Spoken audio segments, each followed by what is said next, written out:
In the name of the Holy One, blessing us, challenging us, calling us. Be still and know that I'm with you. Be still and know I am. Faith is a word with many meanings. For many people, secular and religious, it refers to belief in things that we cannot see or prove. The passage from the letter to the Hebrews begins with the familiar words that might seem to reinforce that definition. Faith is the assurance of things hoped for, the conviction of things not seen.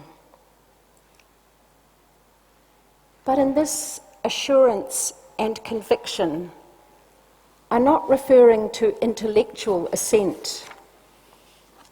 Faith doesn't mean agreement with a set of propositions. It means something more like trust or allegiance. It's not a synonym for belief. It's about relationship. Conservative Christianity has, however, reduced faith to a set of beliefs, primarily about Jesus' death, that when assented to, guarantee a person a pass into heaven. It tells us not to be concerned about the world in which we find ourselves, not to be concerned about the earth in crisis, about the refugees who still languish on Manus and Nauru,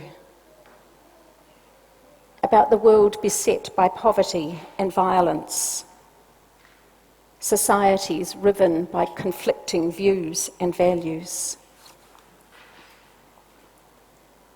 The essence of faith, as defined in today's passage from the letter to the Hebrews, is yet still about convictions of things not seen, but understood in a different way. Because if we can see or know indisputable evidence with our eyes, if we can predict outcomes with certainty, then faith is superfluous. We are told in their letter to the Hebrews that Abraham and Sarah were exemplars of their faith when they set out on a journey not knowing where they were going. Jesus seems much less concerned with the unknown future than with the question of what we are supposed to be doing in the meantime. Today's gospel reading offers two images in answer to that question. Like servants, we are to keep the lamps lit because the householder may return at any time. And like the owner of the house, since we cannot know what hour the thief may come, we are to stay prepared. Our task is not to worry about the morrow, but to be about the daily work of faithfulness. Faith is often confused with results. If only we have enough faith, everything will turn out all right. And then when it doesn't, we redefine things, so even the bad things that happen to us are somehow part of a larger plan that we will now have faith in. In Hebrews, faith is not something to be accomplished or justified. Here faith stands and falls in the presence of a distant hope, a far-off welcoming, a vision of the shalom of God. Faith is part of seeking, not its end. Faith is a way of living. And Luke's gospel tells us simply and shockingly how to live a life of faith. Don't be afraid to sell your possessions and give the proceeds away. We can preach on this and we can hear this, knowing how hard and almost unimaginable such an act might be. The direction to live without attachment to things, to arrive at a place of peace, is one that we are capable of subverting in a number of different ways. We can continue to be afraid. We can fail to live generously because of the threat of terrorism or climate change, the fear that we might not have enough money for a secure future. or the fear of failure measured against the standards of a materialistic society. In Luke's Gospel, possession is a code word for security. Our treasure becomes the goal of life. Faith keeps us tied up to the treasures that we have, away from greater possibilities. The Gospel reading reminds us that evidence of a life of faith shows up in the giving process, giving time, giving energy, giving resources, giving and giving. This is the way to be ready and watchful, dismissing the possessions that would claim our attention. We are limited in what we can attend to at any point. To attend to possessions and security, the Gospel tells us, is not to attend to that which is calling us to a life of faith without fear. Jesus commends a way of living in expectation that frees us from the need to acquire and hoard for the morrow. He does also, in the Lord's Prayer that we read last week, expect that there will be enough daily bread for all. But he asks us to be free of the prisons that create our fear, the prisons that our fears create. Jesus says in the midst of this text, "Fear not," when everything is inviting us to be fearful. Nothing seems secure. Politically and sometimes personally, everything seems like it's falling apart. How can we live without fear when our world is broken by community and family violence, by poverty and inequality, by racism and war? I remember reading somewhere that animals, including humans, are born with only two fears: fear of loud noises and fear of falling. Every other fear that we have is learned from someone else. Fear of failure or success, fear of open spaces or the dark, fear of terrorists, fear of accidents, fear of people who are different, fear of other faith traditions, fear of being poor, fear of being marginalized, fear of hell, fear of judgment. All of these are learned. We are born with none of these fears, and we don't get them from God, whose love overcomes fear. Much of religion has taught people to fear God, but this is a misunderstanding. The fear of God in the Bible refers to awe, but most religion does not want us to know the difference between fear that cripples and awe that empowers. To his friends and to us, Jesus says, "Fear not." Jesus recognizes that even in spite of their limited understanding, God was calling his followers to fuller life. They have been included in the mystery of transformation. They are not the majority. They are not to be judged by the size of their congregations. They are the little flock. Wealth is not a consideration. Status is not a measure. What matters is their willingness to travel the road with him, and he invites them into a life shaped in response to God's love and care. This way of being enables us to touch and know the hope of Jesus that can move us to live into a different future for ourselves and for others, even when all the evidence seems to point to hopelessness. Before she died far too young, millennial Christian writer Rachel Held Evans wrote, "To put one's hope in Jesus, then, is to believe that despite all the evidence to the contrary, Jesus' way of peace, justice, mercy, and compassion will ultimately prevail over the empire's ways of violence, exploitation, oppression, and fear." She says Christians believe the resurrection of Jesus from the dead gives shape to these wild hopes. Even death at the hand of Rome could not keep him down. This is what it means to say that faith is the assurance of things hoped for, the conviction of things not seen. Faith is a way of living into the possibilities of shalom.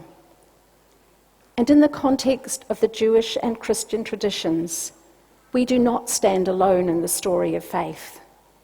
Abraham and Sarah lived into their unknown future.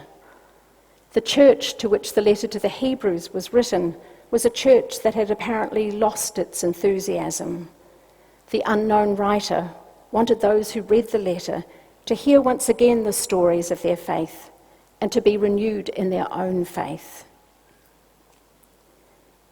Faith does not depend on things going to plan. The philosopher Søren Kierkegaard said that faith sees best in the dark.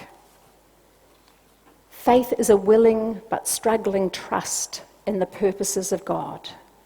Faith is trust in the purposes of God. Faith depends on attention to the revelation of the sacred, encouraging our seeking questions, so that the process of questioning speaks not only to our heads, but to our hearts and to the living of our lives. The heart of faith is relationship with God, the sacred, with one another, and with the earth. To claim one has faith is to claim relationship with all that is. Faith is an action of the heart, not the head. Apparently, Martin Luther, when asked about the source of faith, said that that could be located just below the left nipple. Faith grows from the heart. This is entirely unlike the wisdom of the world. Economic realities are revered so highly as the solution to so many of life's challenges that talk about selling possessions and giving massively to the poor is unthinkable for us. But this is indeed the radical nature of the gospel. Progressive Christians find it hard to make sense of biblical literature that speaks of the return of Christ. But as Rachel Held Evans pointed out, biblical prophecy is not about predicting the future. Rather, it tells the stories of resistance in order to inspire our resistance to the powers of empire, to the powers of all that is broken in our world. The Christian vision of life challenges trust in the accumulation of wealth, the ever-widening gap between the elite and the growing underclass, the cruelty that would limit the New Start payments of people who are unemployed to levels that are unlivable. It challenges that view of life that fails to reflect on what the divine presence in the midst of life really means. Glimpsing a larger vision can free us to live toward the kingdom of God. If we can let go of grasping for security, if we can be generous, we will be able to receive Jesus' words. Do not be afraid. Do not be afraid. So easy to say and hard to do when your heart is not in it. When your heart is torn between trusting God, trusting these crazy things that Jesus says really will change our world, and trusting what our culture says about who is really secure and how they got that way. The solution Jesus advocates is stepping forward in faith and trusting that our hearts will indeed follow. The opposite of the prosperity gospel. This is the identity gospel. We take that step that the world says is foolishness, and we experience as a result of that trust not only deeper intimacy with God, but also real love and community. Trust begets trust. Generosity births generosity. That's why I think the compilers of the lectionary chose to have us read the letter to the Hebrews alongside today's gospel, so that we too could recall the faith of Abraham and Sarah. You know that you've got faith when, even if your heart pounds as you do it, even though you exist still with fear, you do take the next step forward into the desert asserting with Sarah and Abraham, "My journey will birth a people, and we will have a home. Your heart will follow your feet, and you will become more fully what the sacred already knows to be your true identity." All of those messages that we grew up with and which surround us each day create such a clamour that it takes a lot of intentional seeking to hear beyond them. So pause, breathe, and listen to what your heart of hearts, that God-shaped space within you, is longing for. Longing wholeheartedly for peace and love and joy, and most of all, hope. And this word is inviting us to put our treasure here. Trust. Do not be afraid. Wrap yourselves in words of presence and promise. Be still and know that I'm with you. Be still and know I am. Amen.